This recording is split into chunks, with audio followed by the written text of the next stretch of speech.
So now little bit we will discuss about two type of magnetometers. With the help of them you can calculate magnetic moment. They are known as magnetometers. One is deflection magnetometer,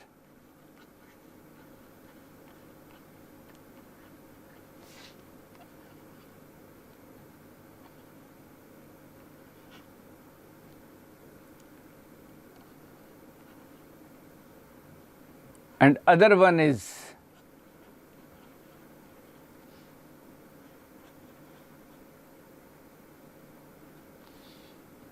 vibration magnetometer.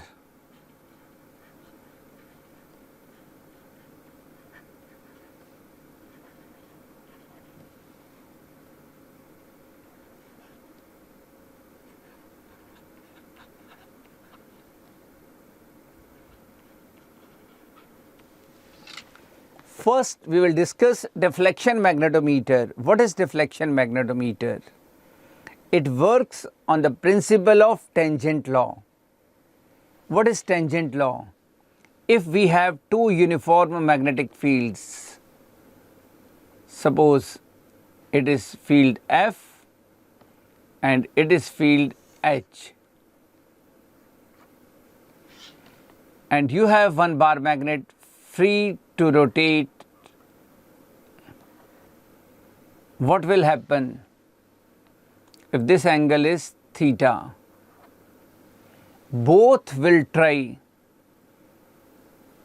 to move this in their direction.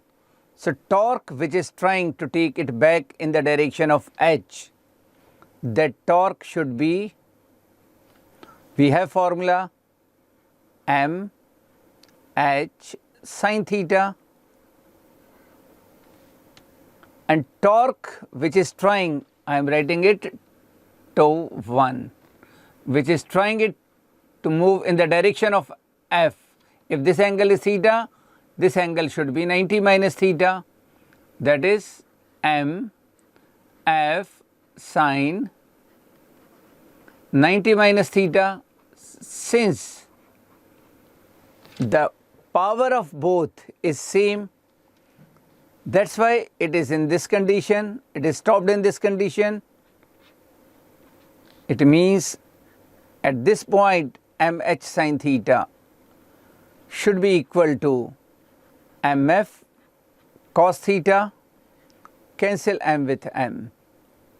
What we are getting?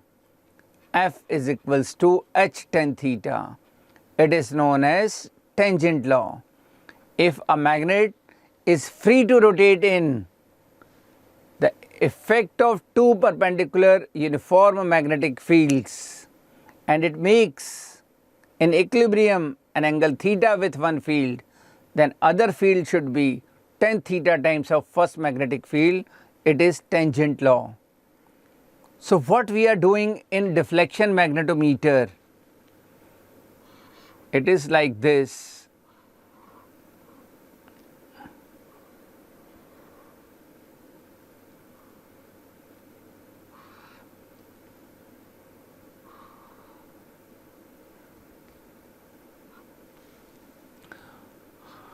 We are keeping magnet on one of the arm, and with effect of this magnet, the magnetic needle which is at the center of this compass box, it will rotate. One magnetic field is already there, Earth's magnetic field's horizontal component. Second is due to this magnet. Since magnet is in east-west direction, so direction of this field is east-west, means perpendicular to H. If in this condition needle is making theta angle with H, F should be equal to H tan theta. And F you can calculate, since it is tan A position, so it should be mu naught upon 4 pi 2m by d cube.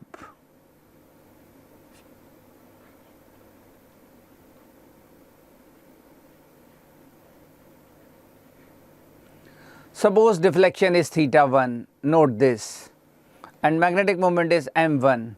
Now keep second magnet at same distance. You will get mu naught upon 4 pi is equals into 2m2 by d cube is equals to h tan theta 2. Divide one equation by another, you will get m1 by m2 is equals to tan theta 1 by tan theta 2. So like this you can compare the magnetic moment of two magnets by noting the deflection of magnetic needle. It was deflection magnetometer. So now I am telling you about vibration magnetometer. In every alternate years nearly they are giving questions on vibration magnetometer. What is vibration magnetometer? We are keeping two magnets. First I will tell you principle. Principle is this: if I will put one magnet M and it is free to oscillate, give little push to this magnet and note the time period. This time period depends upon three factors. One is moment of inertia, second one is magnetic moment, third the magnetic field in which it is oscillating. If it is Earth's magnetic field, it is H. So what we are doing, if we want to compare the magnetic moments of two magnets, what we are doing in vibration magnetometer, first we are putting two magnets on this magnetometer like same pole on same sides, opposite pole on opposite sides. If its magnetic moment is m1, its magnetic moment is m2. And note the time period.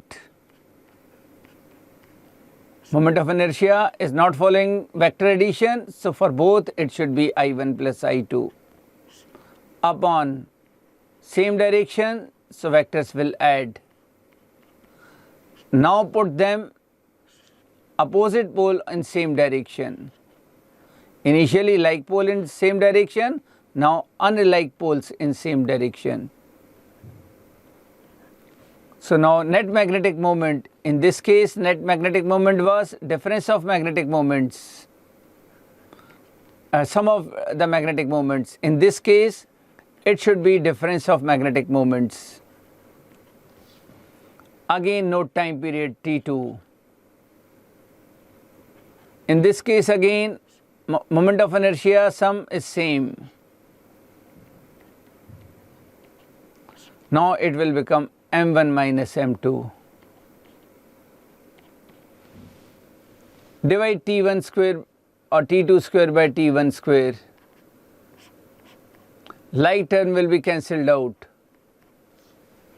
You will get m1 plus m2 by m1 minus m2. By componendo dividendo we get 2m1 upon 2m2 is equals to t2 square plus t1 square upon t2 square minus t1 square. So by noting the time period in the two positions, we are able to get m1 upon m2. One more thing, in this magnetometer, if you know T and I, you can get the value of m into h. And in this magnetometer, you can get the value of m upon h. So by these two results, we can also calculate the absolute value of m and h. So this was the concept behind deflection magnetometer and vibration magnetometer. Now we will discuss little bit about Earth's magnetic elements, means magnetic elements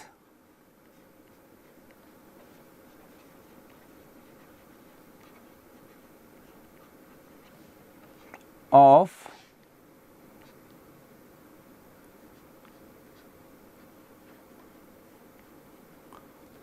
Earth's magnetic field.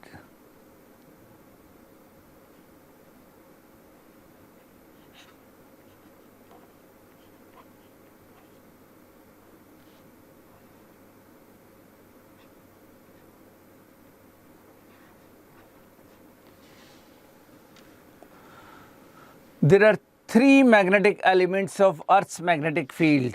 Initially, I told you that Earth's magnetic south pole is not exactly in the geographical north direction. Suppose it is Earth. It is geographical north pole. It is geographical south pole. The magnetic pole of Earth's magnet is nearly at some distance from this. It is south pole of Earth's magnetic field, and it is north pole of Earth's magnetic field. The plane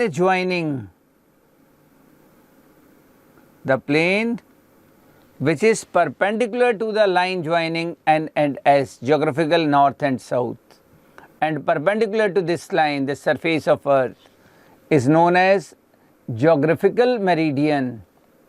And similarly, the plane which is passing through the line joining south pole and north pole of Earth's magnetic field and perpendicular to surface is known as magnetic meridian. At any place, angle between magnetic meridian and geographical meridian is known as angle of declination, denoted by delta. Angle of declination.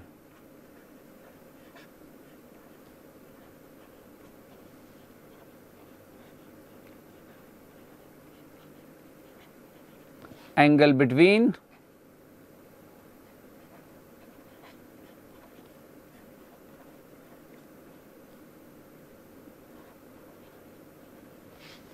geographical meridian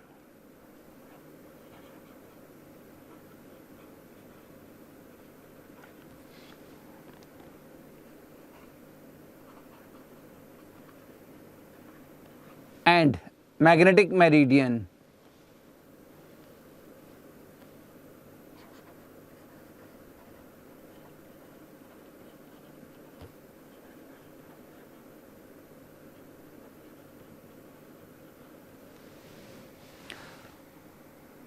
It is first element. Second is angle of dip, generally denoted by theta. Angle of dip means angle between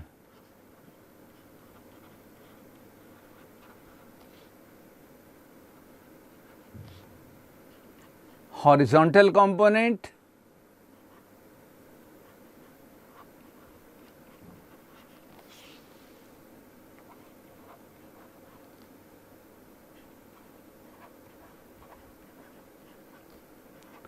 of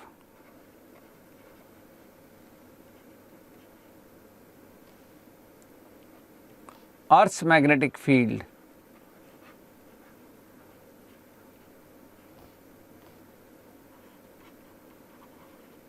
and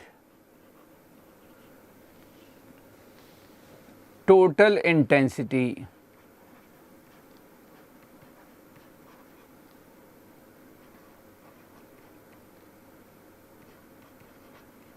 of Earth's magnetic field.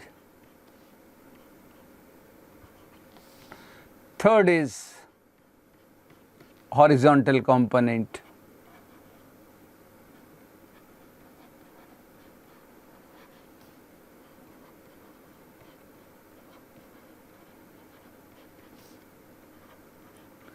Of Earth's magnetic field.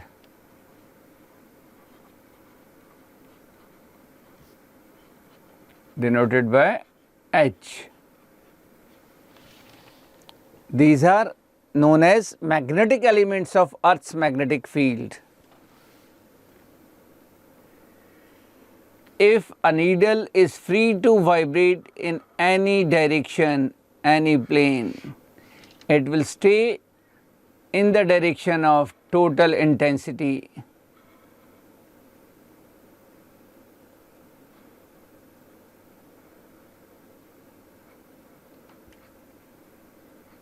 If we resolve into two parts this intensity, it is known as horizontal component. If this angle is theta, angle of dip, it should be I cos theta. And this component is denoted by V, it should be I sin theta, vertical component. In some books, they are saying horizontal component BH. B means magnetic field and it is horizontal component. So, it is I cos theta, and vertical component, it is I sin theta. At magnetic equator, theta is 0. At poles, theta is 90 degree. So, on equator, theta is 0, means horizontal component is maximum and vertical component is 0, means total intensity is in the form of horizontal component. At poles, theta is 90 degree. So, horizontal component is 0 and the total intensity is in form of vertical component. So, we can say BV, vertical component divided by horizontal component, it should be tan theta, or by squaring and adding you can get square of vertical component plus square of horizontal component. It should be I square, because cos square theta plus sin square theta is 1.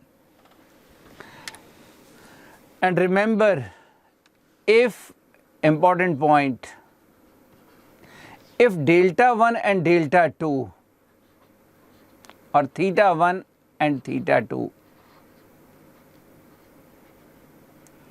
are two values of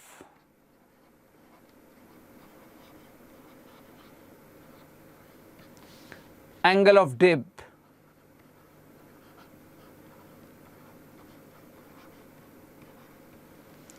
in two arbitrary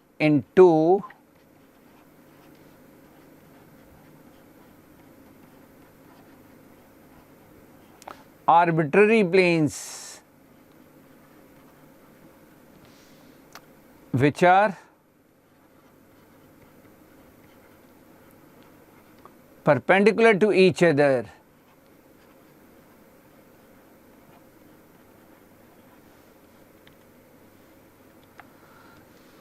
then true value of theta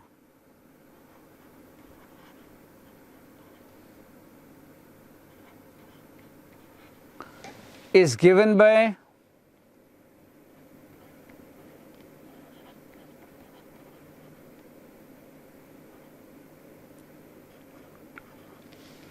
cot square theta is equals to cot square theta 1 plus cot square theta 2. Cot square theta 1 plus cot square theta 2. Now we will little bit discuss about the magnetic substance.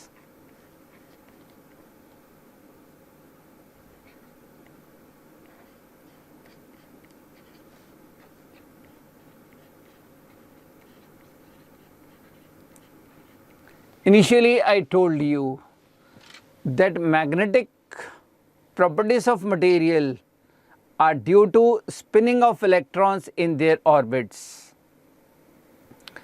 If electrons are in paired form in a substance, in atom, they will cancel magnetic moment of each other, and this type of materials are known as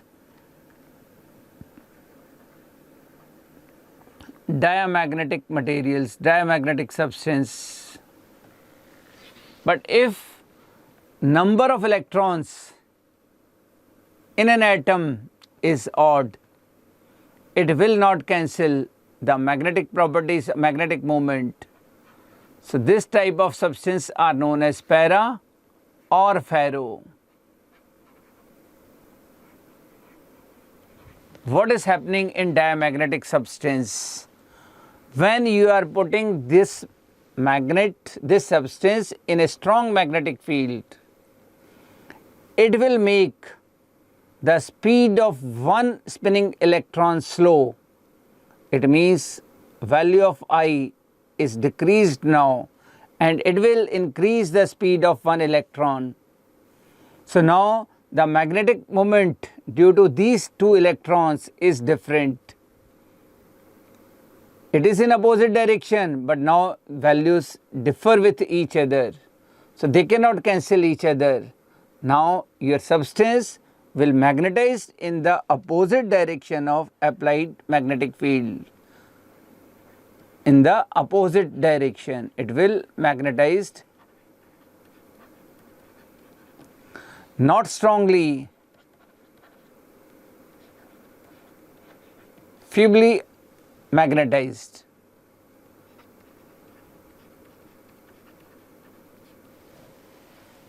What is difference between para and ferro? In para and ferro, each atom is a magnet because that unpaired electron, its magnetic moment is not cancelled. But in para, what is happening in material? Each atom has its own direction of magnetic moment. One is this, one is in this, one is in this. There are billions of atoms are there. Each is moving in separate direction. So they are cancelling the magnetic moment of each other. But if you are putting this material in a strong magnetic field, it will arrange some atoms in its direction. So it will be feebly magnetized in the same direction of magnetic field.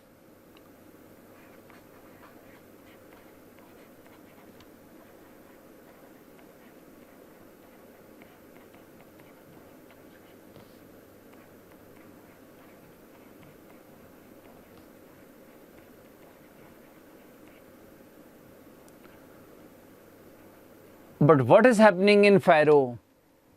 In ferro, the atoms which have magnetic moment in same direction, they are not individually moving here and there, they are in groups.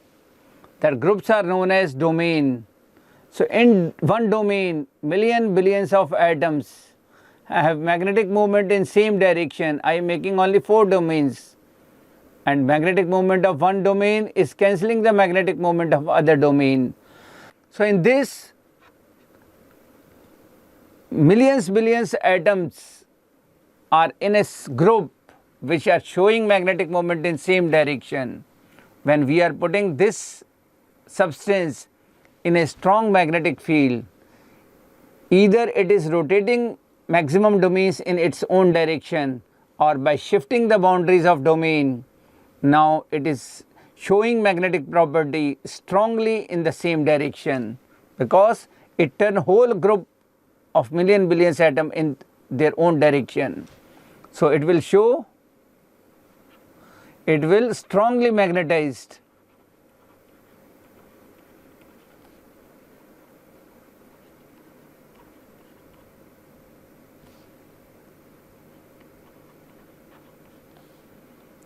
In same direction.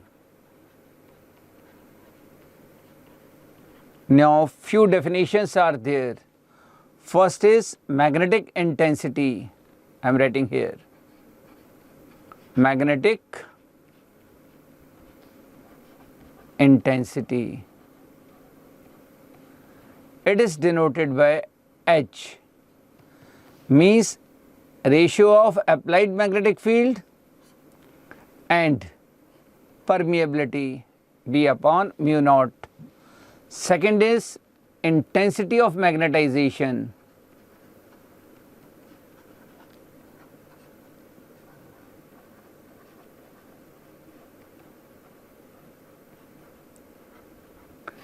It is denoted by I.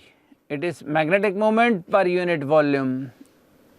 how strongly magnetized your material, showing that.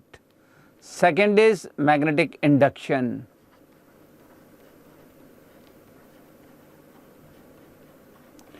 Denoted by B. It is mu naught into H plus I. After that, magnetic susceptibility.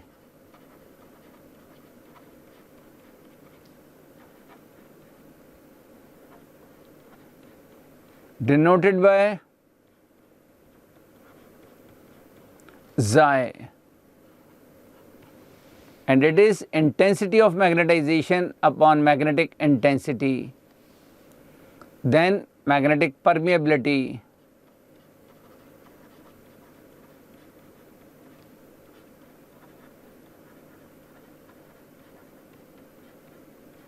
Denoted by mu naught or mu.